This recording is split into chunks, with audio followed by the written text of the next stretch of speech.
শ্মশান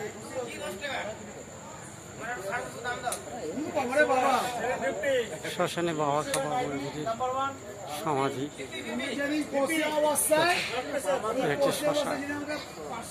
বাবা খাবা খুব ভয়ানক জিনিস। রাত্রের সিন, রাত্রের দৃশ্য, বামা খাবা সমাধি স্থল, শ্মশান, তারাপীঠের। দেখুন সবাই দেখুন তারাপীঠের শ্মশান।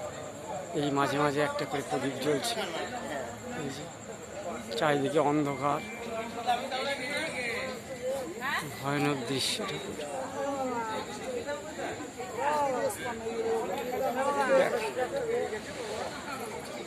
এই যে এখানে বলি হয়, এই স্থানটা দেখ।